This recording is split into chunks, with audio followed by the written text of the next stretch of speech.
지난번에 인격에 대해서 열심히 설명을 들었잖아요. 인격이 뭔지 정리가 됐어요? 성격, 인격.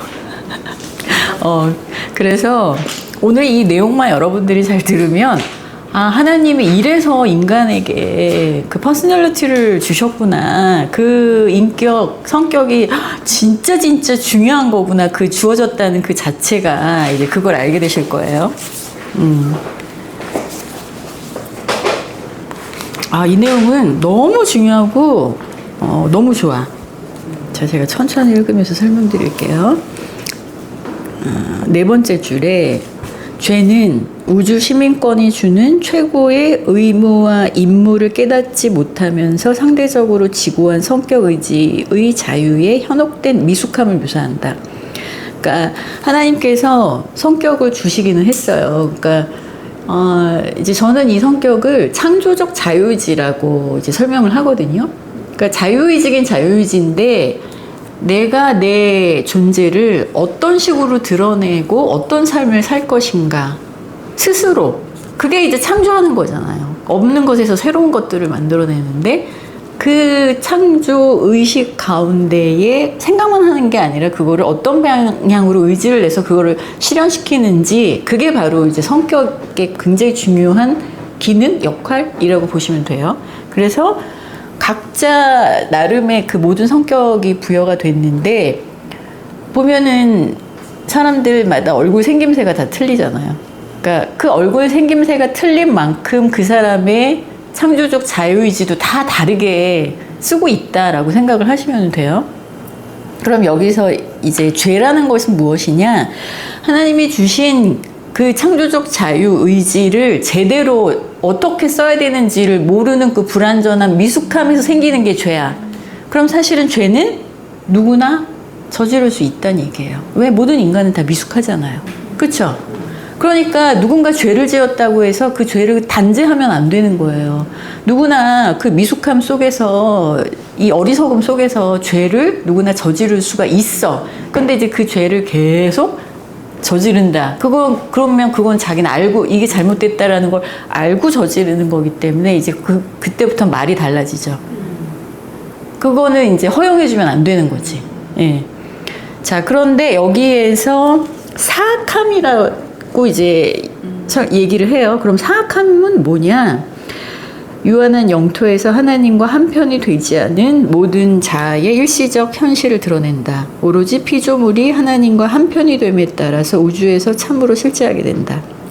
자, 사악함이란 뭐냐? 하나님과 한편이 되지 않는다라는 그 표현을 했어요. 그럼 사악함은 하나님과 같은 생각으로 그 길을 가는 게 아니라 그 반대쪽으로 간다는 거예요. 그러니까 하나님은 올바름의 길을 가도록 원하세요. 그리고 그 창조적 자유의지를 올바름을 향해서 쓰기를 바래요. 그런데 그 과정에서 누구나 그 미숙함 때문에 죄를 저지를 수 있는데, 여기에서 사악함이란 그 올바름의 길이 아닌 그 반대 길을 간다는 얘기야. 하나님과 한 편이 되는 게 아니라 남의 편이 되는 거죠. 그래서 하나님, 당신은 당신의 뜻이고 나는 그 길은 가고 싶지 않아. 내가 원하는 건 이 욕망의 길이야. 이러면서 그 반대쪽의 길을 갔을 때 거기에서 인간의 사악함이 드러난다는 얘기예요. 이제 뭔지 이해가 되시죠? 그런데 유한한 성격은 스스로 창조된 것이 아니지만 초우주의 선택 무대에서 스스로 운명을 결정한다. 그러니까 먼저 이제 그 위에 피조물이, 우리 인간이 하나님이 원하시는 그 올바름의 길, 하나님이 뜻하시는 바대로 내가 살고 존재하려고 해야지만 내 존재가 가치가 있고 실제하게 된다는 얘기예요. 여기에서 실제라고 표현을 했잖아요. 자, 이건 무슨 의미냐? 어떻게 보면 우리는 우주에서 영원히 존재하게끔 되어 있어요. 그 영원히 내 존재를 유지할 수 있게 되어 있고 그런 가치가 부여가 됐어요. 그런데 그걸 실현하려면 그 가능성이 지금 있는 거예요. 우리 지금 유한한 상태이잖아요. 그 가능성만 부여가 됐어요. 우주에 영원히 실제할 수 있는 가능성만. 그런데 그 가능성을 실현시키려면 하나님의 뜻, 하나님과 한편, 남의 편이 아니라 한편, 하나님이 만들어 놓은 모든 그 원리 안에서 올바름의 길을 걸어가야지만 내 존재가 이 우주에서 실제하는 그 존재 상태를 유지를 하게 되는 거지, 그렇지 않으면, 사악해지면 결코 내 존재는 언젠간 소멸되고 언젠간 사라질 수밖에 없고 영원히 존재할 가능성을 잃어버린다는 얘기예요. 그러니까 지금 죄를 짓는다? 사악해, 악해.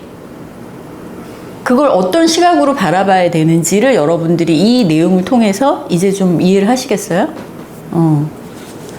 그래서 우리에게 하나님은 성격을 주셨기 때문에 스스로 우리 운명을 결정하는 거예요. 내가 이 우주에서 영원히 신과 같은 상태로 존재할 것인가, 아니면 그냥 이 인간으로서 그냥 한평생 실컷 내가 원하는 대로 욕망을 즐기면서 살다가 그냥 우주에서 사라질 것인가. 모든 운명은 내 인격과 성격에 의해서 결정이 되어진다는 얘기예요. 자, 성격이 뭘 의미하는지 이제 아시겠죠? 그 다음 더 자세하게 설명이 되어 있어요. 생명의 수요는 물질 에너지 체계들로 하여금 스스로 영속하게 하고 스스로를 퍼뜨리고 스스로 적응하게 만든다. 자, 생명이 수요됨과 동시에 우주에서 보조지성 영에 의해서 지성이 부여가 되죠. 그 보조지성 영에 의해서 내 생명을 영속하고 퍼뜨리고 번식하고 그 다음에 환경에 적응하게 하잖아요. 그쵸? 그런데 반면 성격의 수요는 살아있는 유기체들에게 스스로 결정하고 스스로 진화하고 신에 융합하는 영과 자아를 동일시하는 특권을 나눠준다. 자, 여기서 또 성격이 나왔어요. 성격이 인간을 어떻게 만드느냐. 창조적 자유의지가 부여가 됐으니 당연히 내 스스로 결정하죠. 아무리 주변에서 뭐 강요를 한다고 하더라도 최종 결정은 내가 하는 거잖아요. 그 다음에 그 결정에 의해서 내가 다음 차원으로 영적인 진화를 할 것이냐 말 것이냐가 결정이 되는 거예요. 내가 이 지구에서 그냥 물질계에서 한번 인간으로 살다가 끝날 것이냐, 내가 열심히 인간으로서 최선을 다해서 하나님의 뜻을 추구하면서 선한 사람이 되기 위해서 노력하다가 죽고 난 다음에 다음 차원 모론시아 성물질계에서 또 태어나서 계속 진화의 여정을 갈 것이냐, 누가 선택해요? 내가 선택하는 거잖아요. 나의 무엇에 의해서? 성격에 의해서. 내 성격이 지금 그 모든 것들을 결정한다는 얘기예요. 자, 그 다음에 스스로 진화를 선택을 할 수가 있고 진화를 결정할 수가 있고 결국에 하나님과 하나가 될 것이냐 말 것이냐 그것까지도 내 스스로 결정할 수 있게 되는 거예요. 그런데 여기서 뭐라고 얘기했어요? 특권이라는 표현을 했죠. 이건 엄청난 특권이에요. 여러분들이 그게 특권인 것처럼 지금 느끼지 못하고 있을 뿐이지. 사람들이 대부분 바라는 게 로또에 당첨되는 거죠. 로또에 당첨되는 행운보다도 더 엄청난 일인 거예요, 사실.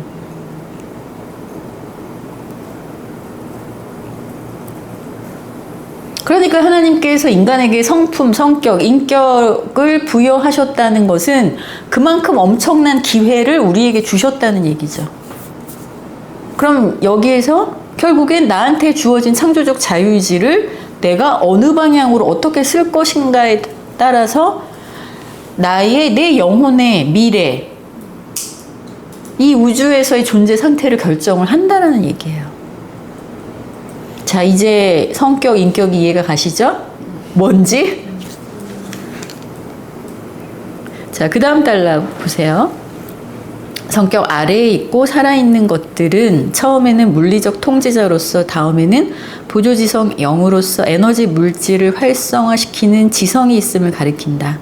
성격 아래에 있는 상태에서는, 동물에 대한 얘기예요. 동물이 지금 그런 상태죠. 동물에서는 성품이라는 것 자체가 주어지지 않았어요. 자, 성격의 부여는 아버지로부터 오며 살아있는 책에 독특한 선택하는 특권을 나눠준다. 여러분들한테는 지금 스스로 선택해서 의지를 낼 수 있는 굉장히 강력한 권한이 부여가 돼 있어요. 자, 그러나 성격의 실체를 확인하는 의지로 선택하는 특권이 있다면, 그러니까 인간에게 자기의 의지에 의해서 무언가를 선택할 수 있는 그 능력이 있기 때문에 이것이 참되고 자유로운 선택이라면 진화하는 성격은 또한 자신을 혼동시키고 자아를 교란하고 자아를 파괴하게 되는 선택이 가능해야 된다. 이게 참된 자유가 주어졌기 때문에 그 반대에 하나님이 원하시지는 않지만 스스로 존재를 파괴할 수밖에 없는 그런 선택도 가능해질 수밖에 없다라는 얘기예요.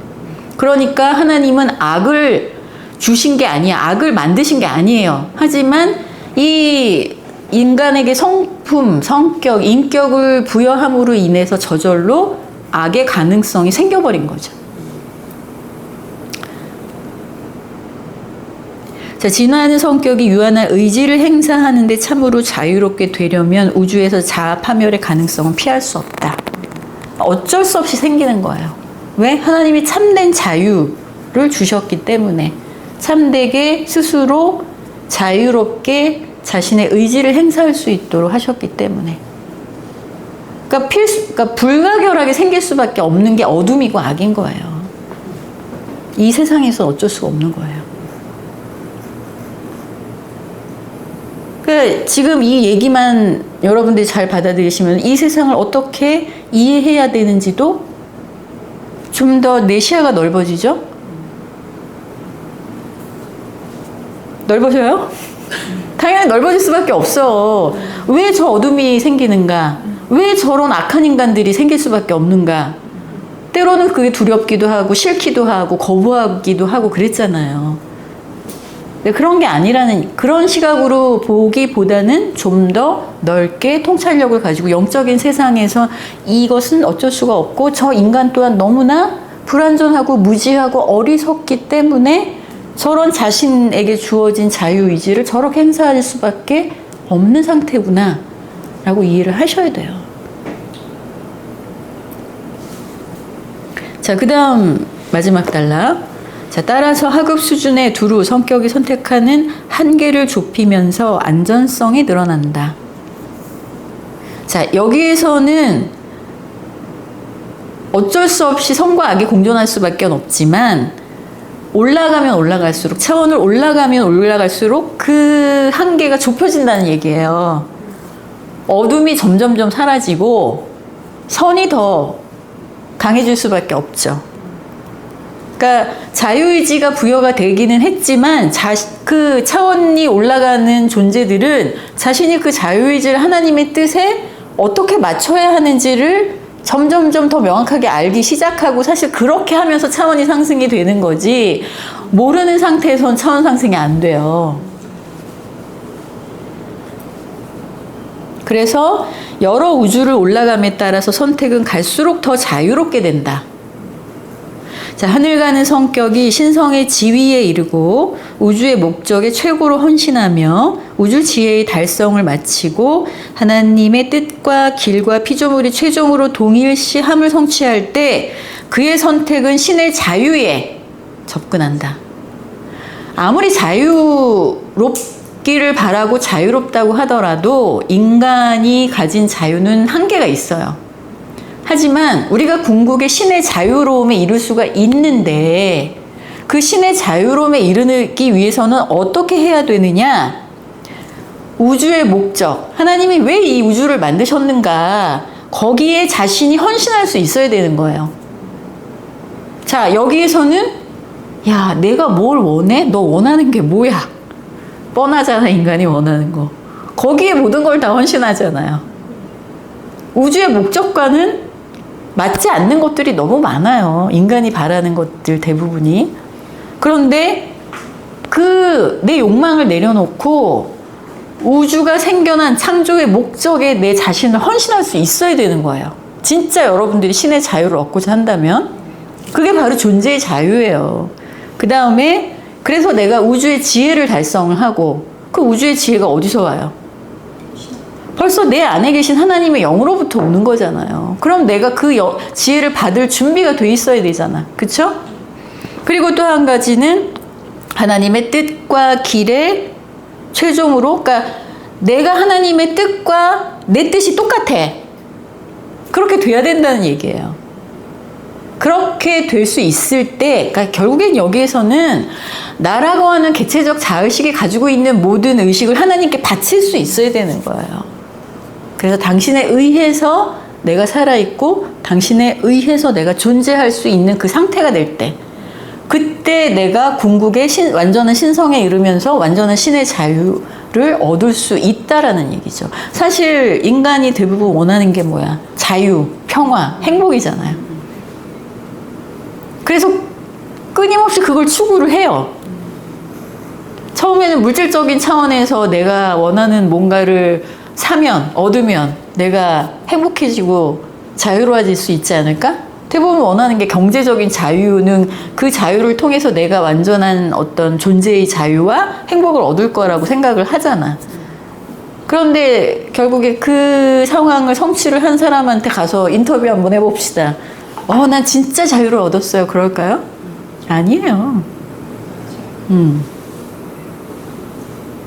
그러니까 지금 인간이 원하는 것들이 사실은 영적인 차원에서 달성할 수 있는 것들을 원하고 있다는 얘기예요. 왜? 인간은 영적인 존재이기 때문에. 그런데 자기가 어디에서 어떻게 그 원하는 것들을 얻을 수 있는지를 몰라. 그러니까 그렇게 다 헤매고 다니는 거예요. 그럼 결국에 그걸 어디서 얻을 수 있느냐? 진리를 통해서 얻을 수 있는 거예요.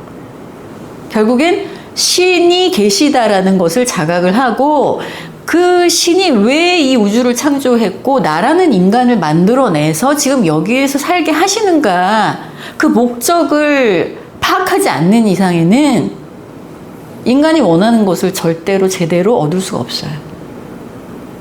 그리고 사실은 지금 보면 영성계에서도 진리 추구하는 사람들이 많잖아요. 그런데 저는 늘 보면서 제일 중요한 한 가지가 늘 빠져있다라고 저는 보여요. 그게 뭐냐? 진리는 곧 하나님의 뜻이에요. 그러면 그 하나님의 뜻을 알려면 그 뜻을 내고 있는 그 존재를 먼저 알아야 되잖아요. 어떤 뜻을 내고 있고 어떤 생각을 갖고 있는지, 그분의 생각에 의해서 이 우주가 창조가 되고 그분의 의도에 의해서 이 모든 우주가 지금 돌아가고 있는데, 그럼 그 모든 뜻을 내고 그 모든 의지를 내셨던 그분, 하나님, 창조주, 절대자, 그분이 계시다라는 첫 번째 전제하에 그분은 도대체 어떤 분이냐를 자기가 알려고 하지 않는 이상엔 진리로 들어가지를 못해요. 그런데 진리에 대해서는 온갖 얘기는 다 하면서 사실 그 진리 안에 계신 하나님에 대해서는 사람들이 제대로 알려고 하질 않지. 그러니 진리를 제대로 깨달을 수 있겠어요? 어렴풋하게 그냥 뜬구름 잡는 그런 느낌만 받을 수밖에 없지. 그쵸? 제 얘기에 대해서 어떻게 생각하세요? 근데 이제 하나님 그러면은 왠지 어떤 한 종교 안으로 이제 사람들이 그 관념 안에서 생각을 해버리기 때문에 거기에서도 이제 또 오류가 나기 시작을 하죠. 제가 이런 얘기하면 종교예요? 이렇게 얘기를 하잖아요. 그러니까 어쩔 수가 없어요. 인간은 관념을 가지고 세상을 보기 때문에 뭐든지 다 자기 관념 안에서 해석을 하는 거예요. 그러니까 지금 제가 아무것도 모르는 사람한테 이런 얘기를 해줬다. 그러면 벌써 관념을 가지고 뭐야, 교회 나오라고 지금 저 얘기하는 거야? 뭐 이렇게 얘기할 수도 있고.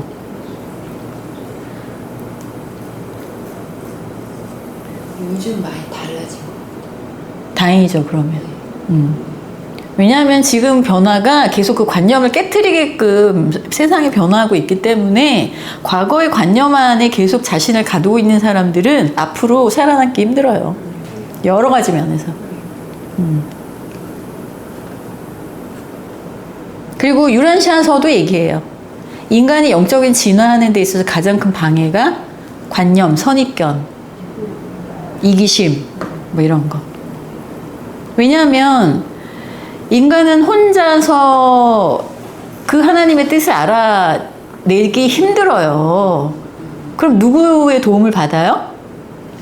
우리 안에 있는 하나님의 영의 도움을 받아서 내 지성이 계속 변화를 하고 성장을 하는데, 내가 관념이 딱 아주 시멘트처럼 딱딱하게 굳어 있는 상태로 사는 사람이야. 그 상태에서 자기 관념은 내려놓으려고 하질 않아. 그런데 맨날 하나님 찾아. 그러면은 그 하나님이 안에서, 하나님은 지성을 통해서 작용을 하려고 하시는데 관념의 틀 안에 갇혀 있는 사람을 어떻게 변화를 시켜줘요? 깨트리기 힘들죠. 본인이 스스로 그 관념을 내려놓으려고 하지 않는 이상에는. 그렇죠?